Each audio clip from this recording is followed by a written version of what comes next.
ایک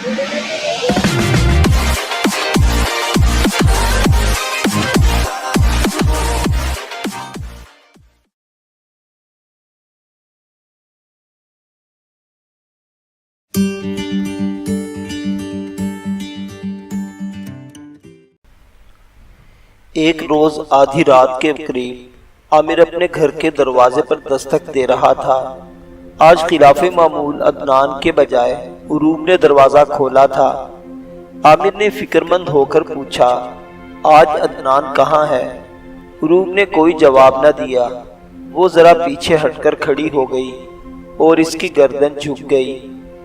عامر نے دیکھا عروب کی ترسیدہ آنکھیں اشکبار ہو گئی تھی اور آج صحن کے علاوہ اس کے کمرے میں بھی روشنی ہو رہی تھی جس میں عامر اور عدنان سوتے تھے۔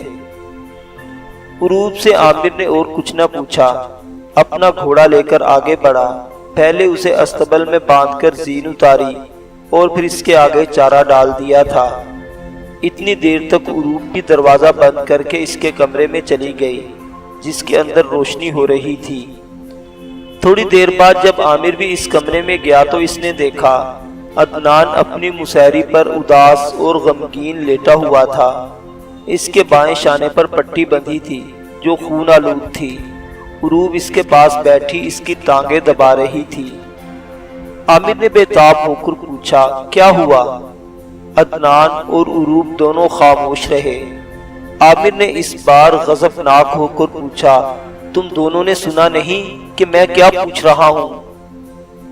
عامر کی حالت دیکھ کر عروب سہم سی گئی اور کپ کپاتی آواز میں اس نے کہا، اخی، جس رات آپ مجھے اور اخی عدنان سے مل کر سقلاج سے انتقام لینے کے لیے بالبک روانہ ہوئے تھے اور گلی میں کھڑے ہو کر آپ نے ہم سے گفتگو کی تھی، وہ بات چیت کسی نے سن لی اور اسود بن علقمہ سے جا کر کہی۔ اسود بن علقمہ اسی وقت دمشق چلا گیا۔ وہاں اس نے طاہر المرغزانی سے جا کر شکایت کی کہ عامر سقلاج کو قتل کرنے بالبک چلا گیا ہے۔ جب واپس آیا تو اخی عدنان نے اس کی شکایت کی جواب طلبی کی۔ بات طول پکڑ گئی اور تلخ کلامی سے ہاتھا پائی تک نوبت جا پہنچی۔ اسود بن علقمہ کے بیٹے بھی وہاں تھے۔ انہوں نے اخی پر حملہ کر کے اسے زخمی کر دیا۔ غصے میں عامر کی سانس بے قابو اور آنکھوں میں آگ برس گئی تھی۔ اس نے رات کسی بلاخیزی میں کہا، میں سقلاج کو تو قتل کر چکا ہوں، اب مجھ پر جو بیتے سو بیتے، لیکن میں اسود بن علقمہ اور اس کے بیٹوں سے انتقام ضرور لوں گا۔ عروب نے روتی ہوئی آواز میں کہا، اخی، طاہر المرغزانی اب آپ کو گرفتار کرنے کی کوشش کرے گا۔ عامر نے عجیب سے کرب میں کہا، میں اب یہاں سے چلا جاؤں گا۔ عروب نے بے تاب ہو کر پوچھا، کہاں جائیں گے اخی؟ عامر نے ایک طویل سانس لیا، اللہ کی زمین بہت وسیع ہے، کہیں نہ کوئی پناہ کی جگہ ضرور مل جائے گی۔ عامر چند ثانیوں تک خاموش رہا، پھر اس نے عدنان کی طرف دیکھتے ہوئے کہا، عدنان، یہ مت سوچنا کہ کوئی تمہارا انتقام لینے والا نہیں، میں تمہارا بھائی، قسم ہے مجھے کعبہ کے رب کی، میں اسود بن علقمہ اور اس کے بیٹوں سے تمہارے ان زخموں کا انتقام ضرور لوں گا۔ میں اسود بن علقمہ کے قلب کافر کو آتش ہجر جیسی تکلیف اور تنگی میں مبتلا کر دوں گا اور ان کے بیٹوں کو دھان پان سمجھ کر موصل کی طرح کوٹوں گا۔ عروب نے عامر کا غصہ ٹھنڈا کرنے کی غرض سے کہا، اخی، آپ کو بھوک لگی ہوگی، میں آپ کے لیے کھانا لاتی ہوں۔ عامر نے اسے منع کرتے ہوئے کہا، مجھے بھوک نہیں، میں کھانا راستے میں کھا کر آیا ہوں، تم جا کر آرام کرو، عدنان کی دیکھ بھال اب میں خود کروں گا۔ عروب اٹھ کر دوسرے کمرے میں چلی گئی۔ عامر عدنان کے قریب دوسرے پلنگ پر لیٹ گیا۔ کافی دیر تک وہ جاگ کر کبھی چھت اور کبھی عدنان کی طرف دیکھتا رہا۔ جب اس نے دیکھا عدنان سو گیا ہے اور اب اس کا جاگنا ضروری نہیں ہے تو اس نے بھی اپنے آپ کو رضائی میں اچھی طرح ڈھانپ لیا اور سونے کی کوشش کرنے لگا۔ دوسرے روز اپنے گھوڑے کی باگ پکڑے عامر جب گھر سے نکلنے لگا تو اس کے چچا عمر بن کعب نے گونجتی ہوئی آواز میں کہا، ٹھہرو عامر، کہاں جا رہے ہو تم؟ اسود بن علقمہ سے کسی قسم کی گفتگو نہ کرنا، اس کا اور اس کے بیٹوں کا کوئی قصور نہیں، جو کچھ ہوا ہے تمہاری وجہ سے ہوا ہے۔ غلطی عدنان کی ہے جس نے تمہاری خاطر جھگڑا کرنے میں اس سے پہل کی۔ اپنے چچا کی طرف دیکھتے ہوئے عامر نے تلخ لہجے میں کہا، کچھ بھی ہو میرے عدنان میرا بھائی ہے اور میں اپنے بھائی کا انتقام ضرور لوں گا۔ عمر بن کعب نے برہم ہو کر کہا، میں اسود بن علقمہ سے بات کر چکا ہوں، اس نے مجھ سے معافی مانگ لی ہے، اب تمہیں اس سے باز پرسی یا جھگڑا کرنے کی ضرورت نہیں ہے۔ عامر نے پھر پہلے سے لہجے میں کہا، ایک باپ کی حیثیت سے آپ جو جی میں آئے کرتے رہیں، میں کوئی دخل اندازی نہ کروں گا، لیکن میں ایک بھائی کی حیثیت سے اسود بن علقمہ سے بات کروں گا، مجھے امید ہے آپ کوئی تعارض نہ کریں گے، اس لیے کہ جو جذبات ایک بوڑھے باپ کے ہیں شاید ویسے ہی ایک جوان بھائی کے نہ ہوں۔ اگر آپ آڑے آئے تو یاد رکھیے اس کا نتیجہ سوائے اس کے کچھ نہ ہوگا، میرے اور آپ کے درمیان بے رخی کی ایک خلیج حائل ہو جائے گی۔ عمر بن کعب نے اس بار غصے میں بل کھاتا اور جھاگ چھوڑتا ہوا بولا، یہ قضیہ اب ختم ہو چکا ہے، اسے طول نہ دو عامر، ایسا نہ ہو میں تمہیں اس رشتے سے ہی محروم کر دوں جو تمہارے اور عدنان کے درمیان ہے۔ عامر نے شکوہ کرنے کے انداز میں کہا، اے میرے عدنان سے میرا خون کا رشتہ ہے اور اس رشتے کو آپ اپنے غصے اور غضبناک الفاظ سے ختم نہیں کر سکتے۔ آپ کا انصاف کیسا ہے؟ جب میرا باپ امن کی زندگی بسر کرنے اپنا قبیلہ چھوڑ کر دمشق جا بسا تو اسے بزدل کہا گیا، اب جب میں اپنے بھائی کے انتقام میں جنگجو والا رویہ اختیار کرتا ہوں تو آپ کے تقاضے بھی بدل جاتے ہیں۔ ایک ہی وقت میں آپ دو کشتیوں میں پاؤں کیوں رکھتے ہیں؟ عمر بن کعب نے قہر آلود ہو کر کہا، تمہارا دل بے حس، ذہن منجمد اور آنکھیں اندھی ہو گئی ہیں۔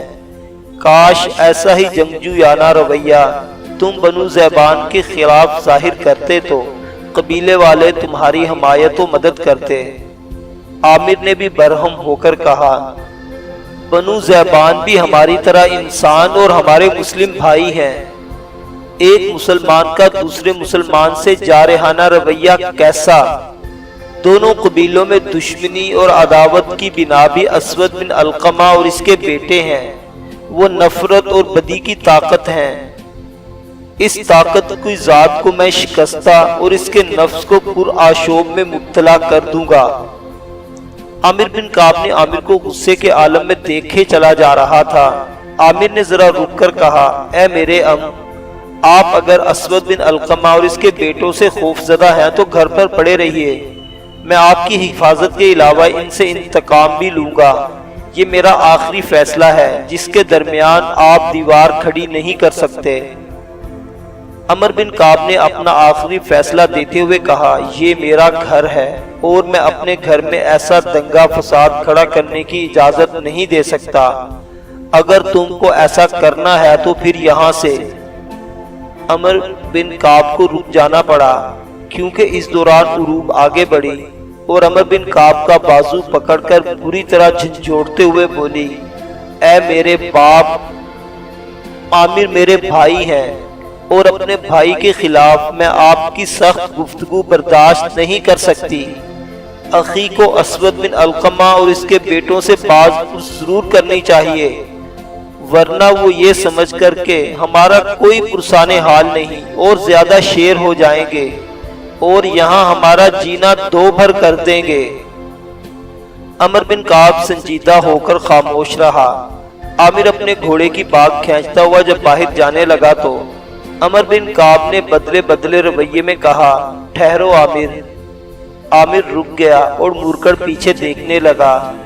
عمر بن کعب نے کہا، میں نے سنا ہے، بلکہ عروب ہی نے بتایا ہے کہ تم بستی چھوڑ کر کہیں جا رہے ہو، جانے سے پہلے اپنے باغات اور زمین کسی کے ہاتھ بیچتے جاؤ۔ عامر نے رودھی ہوئی سی آواز میں کہا، اے میرے آپ میرے باپ کے بھائی ہیں، میرا آپ سے ایک خونی رشتہ ہے، مجھے دولت کی ضرورت نہیں، اپنے باغات اور اپنی زمین میں آپ کے حوالے کیے، آج سے آپ ان کے مالک اور مصرف ہیں، آپ کے بعد میرا بھائی عدنان اور میری بہن عروب ان کے مالک ہوں گے۔ میں یہاں سے روانہ ہوتے وقت آپ سے کسی بھی چیز کا مطالبہ نہ کروں گا، آپ میرے بزرگ اور باپ کی جگہ ہیں، یہاں آپ کے رہتے ہوئے مجھ سے کوئی گستاخی اور لغزش ہو گئی ہو تو میں آپ سے معافی مانگتا ہوں، کاش میں آپ سے ذہنی ہم آہنگی پیدا کر سکتا جو ناممکن ہے۔ عامر چند ثانیوں کے وقفے کے بعد کہا، میرے ذمے جو قرض تھا میں اس سے سبکدوش ہو چکا ہوں، مجھے اب زمین اور باغات سے کوئی دلچسپی نہیں، میں اب بہت جلد یہاں سے چلا جاؤں گا۔ عمر بن کعب نے پریشان لہجے میں پوچھا، عروب کہہ رہی تھی تم نے سقلاج کو قتل کر دیا ہے، اگر یہ درست ہے تو تم نے بہت برا کیا، اب طاہر المرغزانی ہی نہیں دمشق شہر کے سب اسماعیلی تمہارے خلاف حرکت میں آ جائیں گے، اس لیے کہ سقلاج بھی اسماعیلی تھا اور ان سے بچ کر رہنا، وہ تمہیں گرفتار کرنے کی کوشش ضرور کریں گے۔ عامر نے جواب میں کچھ نہ کہا، چند لمحوں تک وہ شکایت آمیز نگاہوں سے عمر بن کعب کو دیکھتا رہا اور پھر وہ باہر نکل گیا۔ عروب اور عمر بن کعب اسے دیکھنے لگے، وہ خاموشی سے اپنے گھوڑے پر سوار ہوا اور اسے ایڑ لگا دی۔ بنو ابس کے لوگوں نے عامر کو بستی میں متعجب کی نگاہوں سے دیکھا، لیکن کسی کو بھی اس سے تعارض اور تکرار کرنے کی ہمت اور جرأت نہ ہوئی۔ سورج خوب چڑھ آیا تھا، بنو ابس کی وسیع چراگاہوں میں قبیلے کے بھیڑ بکریوں، اونٹوں اور گھوڑوں کے ریوڑ چر رہے تھے، جبکہ ان کی حفاظت کے لیے بنو ابس کے لوگ چراگاہ کے کنارے بیٹھے ہوئے تھے۔ ان میں اسود بن علقمہ اور ان کے بیٹے بھی تھے۔ دوسری طرف بنو ذیبان کی حدود میں بھی ایسا ہی سما تھا، ان کے ریوڑ بھی اپنی چراگاہ میں چر رہے تھے، جبکہ کھجوروں کے ایک جھنڈ کے قریب ایک صاف ستھرے اور نتھرے پانی کے تالاب میں بنو ذیبان کے جوان اپنے گھوڑوں کو نہلا رہے تھے۔ ان میں نقیب، سعد اور ولید بھی شامل تھے۔ اس صاف پانی کے تالاب سے تھوڑی ہی دور نائرہ اور قبیلے کی ان گنت لڑکیاں بکریوں اور اونٹنیوں کا دودھ دوہنے میں مصروف تھی۔ بظاہر ماحول پرسکون لگتا تھا، ہر کوئی اپنے کام میں مصروف تھا۔ اچانک عامر اپنی بستی کی طرف سے آنے والی کھجوروں سے گھری ایک پگ ڈنڈی پر نمودار ہوا۔ وہ اپنے گھوڑے کو سر پر دوڑاتا ہوا چراگاہ کے اس کنارے کی طرف آ رہا تھا جہاں اسود بن علقمہ اور اس کے بیٹے بیٹھے ہوئے تھے۔ نائرہ، سعد، نقیب اور ولید نے بھی عامر کو دیکھ لیا۔ نائرہ نے دودھ دوہنا بند کر دیا تھا، جبکہ نقیب، سعد اور ولید نے اپنے گھوڑوں کو تالاب سے نکال لیا، شاید وہ خطرے کی بو پا گئے تھے۔ عامر اپنے گھوڑے کو مارتا بھگاتا اسود بن علقمہ اور اس کے بیٹوں کے سامنے آ کر رکا اور اپنے گھوڑوں سے اتر کر ان کی طرف بڑھا۔ وہ اپنے پورے جنگی لباس میں تھا، اس کے جسم پر زرہ اور سر پر خود چمک رہا تھا، جبکہ اس کی ڈھال اس کے بازو سے لٹک رہی تھی۔ اسود بن علقمہ نے عامر کو کوئی اہمیت نہ دی اور اس کی آمد سے بے پرواہ بنو ابس کے دوسرے آدمیوں سے مصروف گفتگو رہا۔ وہ مطمئن تھا اس لیے کہ وہ جانتا تھا کہ اس کے بیٹے اس کے پاس ہیں جن کی موجودگی میں کوئی اسے نقصان نہیں پہنچا سکتا۔ عامر نزدیک آیا اور اسود بن علقمہ کے بیٹوں کو مخاطب کر کے اس نے پوچھا، تم میں سے کس نے میرے بھائی عدنان کو زخمی کیا ہے؟ اسود نے بے رخی کا مظاہرہ کرتے ہوئے کہا، عمر بن کعب اس سلسلے میں پہلے مجھ سے بات کر چکا ہے، اب میں تمہارے سامنے جواب دہ نہیں ہوں کہ مسئلہ اب ختم ہو چکا ہے۔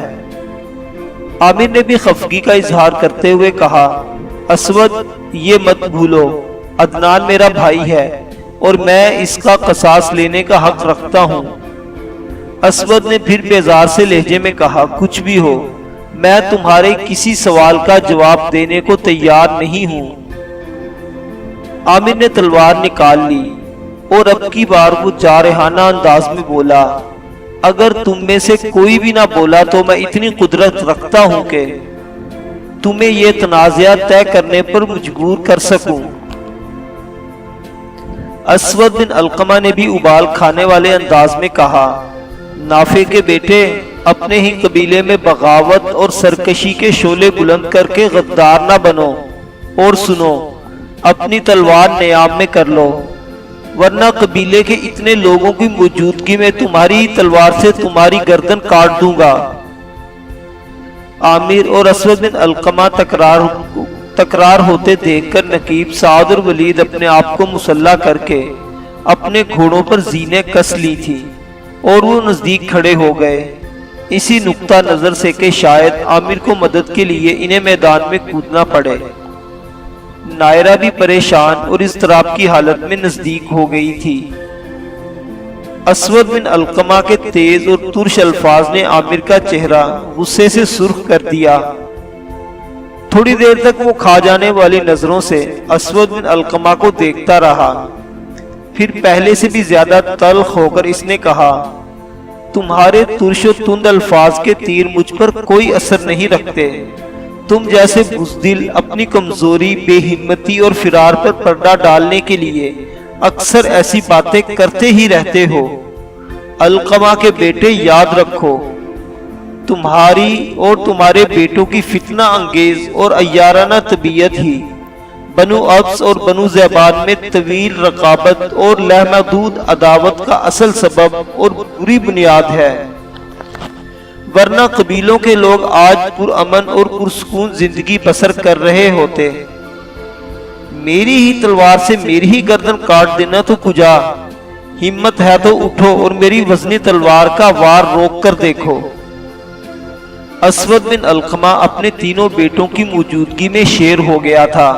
ایک دم وہ کھڑا ہوا اور ایک سخت جھٹکے کے ساتھ اس نے اپنی تلوار بے نیام کی اور بکھرے ہوئے سور اور زخمی اور مشتعل گینڈے کا اظہار کرتے ہوئے وہ عامر کی طرف بڑھا۔ اس کے تینوں بیٹے بھی احتیاط کے طور پر اپنی تلواریں سونت کر کھڑے ہو گئے۔ دوسری طرف نقیب، سعد، ولید اور نائرہ بھی قریب ہو گئے تھے۔ وہ سب پتھروں کی اوٹ میں بیٹھے تھے۔ نقیب اور سعد نے اپنے چلوں سے تیر نکال کر اپنی کمانوں میں چڑھا لیے تھے۔ اسود بن علقمہ چاہتا تھا کہ آگے بڑھ کر عامر پر وار کرے، لیکن ابھی وہ اپنی تلوار بلند کر کے گرانے بھی نہ پایا تھا کہ عامر کی تلوار کوندی، گری اور اسود بن علقمہ کی گردن کاٹتی ہوئی گزر گئی۔ یہ دیکھ کر اسود بن علقمہ کے تینوں بیٹے عامر پر ٹوٹ پڑنے کے لیے آگے بڑھے۔ پتھر کے پیچھے بیٹھی ہوئی نائرہ چونک کر اپنے بھائی ولید کی طرف دیکھتے ہوئے کہنے لگی، اب کیا ہوگا؟ وہ تینوں ایک ساتھ عامر پر حملہ آور ہو رہے ہیں۔ ولید کے بجائے سعد نے اپنی کمان میں لگے تیر کی زہ کو کھینچتے ہوئے کہا، میں عامر کو تم سب سے بہتر جانتا ہوں۔ یہ تینوں جوان جو اس پر حملہ آور ہو رہے ہیں اس کے سامنے کوئی حیثیت نہیں رکھتے۔ ان کی حالت اس کے سامنے ایسی ہی ہوگی جیسے خونخوار بھوکے عقاب کے سامنے بے بس و لاغر گدھیں۔ ان تینوں کے علاوہ اگر اور بھی کوئی اس کی طرف بڑھا تو ہم اسے تیروں سے چھلنی کر دیں گے۔ تاہم نائرہ پھر بھی مطمئن نہ ہوئی۔ اس کے لیے فکرمند اور پریشان ہونے کے لیے یہی کافی تھا کہ تینوں مسلح جوان ایک ساتھ اس کے عامر پر حملہ آور ہو رہے تھے۔ اس کی حالت ایسی ہو گئی تھی جیسے ناخوشی میں کملائے پھول، جیسے خزاں کے غمزدہ خشک پتے، جیسے اپنی نمو کو ترسا ہوا کوئی ثمر۔ نائرہ وہ منظر برداشت نہ کر سکی اور بے ساختہ اس کے منہ سے نکل گیا، یا اللہ، میرے محسن کی فتح۔ اسود بن علقمہ کے تینوں بیٹوں نے ایک ساتھ آگے بڑھ کر عامر پر حملہ کر دیا۔ عامر نے مغیرہ اور جابر کے وار کو اپنی ڈھال پر روکا اور درمیانے بھائی کے وار کو اس نے تلوار پر لیا۔ پھر وہ بجلی کے کوندے آسمان سے ٹوٹنے والے ستارے کی سی صورت اور پھرکتی سے حرکت میں آیا۔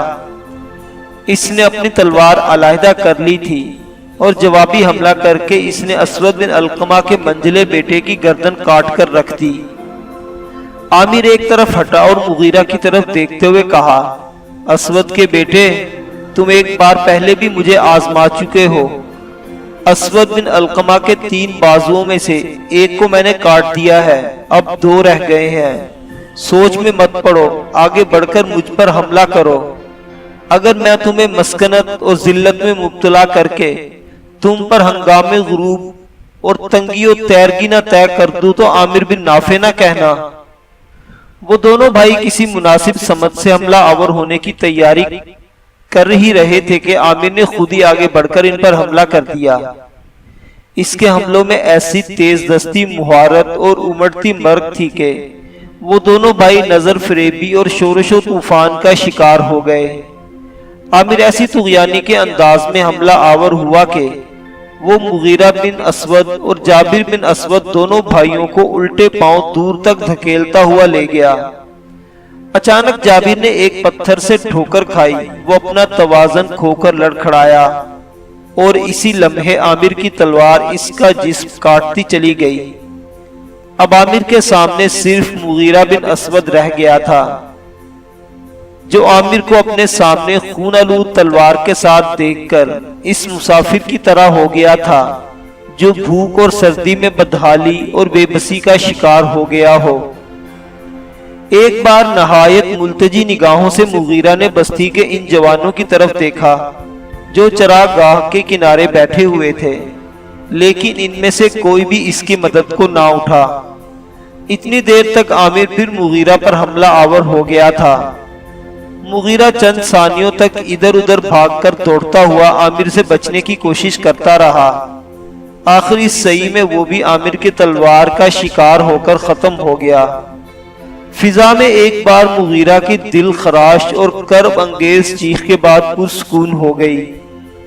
بنو ابس کے کچھ جوان شاید اس حادثے کی اطلاع کرنے بستی کی طرف بھاگ گئے۔ عامر نے بھی معاملے کی سنگینی اور گرانی کو بھانپ لیا تھا۔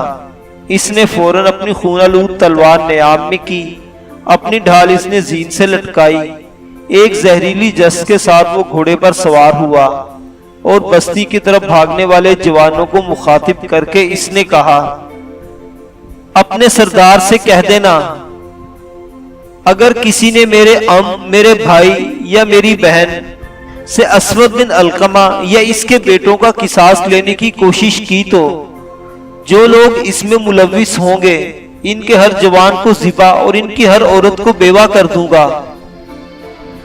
بنو ابس مسلمان ہوتے ہوئے بھی منافق اور ریاکار ہیں۔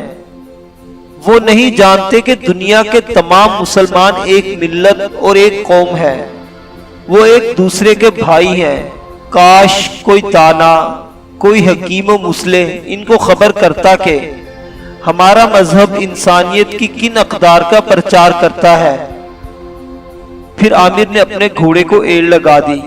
چراگاہوں کے کنارے کنارے وہ اپنے گھوڑے کو دوڑاتے ہوئے دریائے ابانا کے کنارے لے آیا اور گھوڑے کو ایڑ لگا کر اس نے اس کی رفتار تیز کر دی۔ نقیب، سعد اور ولید پتھروں کی اوٹ سے نکل کر اپنے گھوڑوں کی طرف بھاگے تھے، جبکہ نائرہ بنو زبان کی دوسری لڑکیوں میں شامل ہو گئی تھی۔ جب وہ عامر کی کامیابی پر خوش تھی، جہاں وہ عامر کی کامیابی پر خوش تھی وہاں اسے یہ غم بھی کھائے جا رہا تھا کہ عامر کہاں چلا گیا ہے۔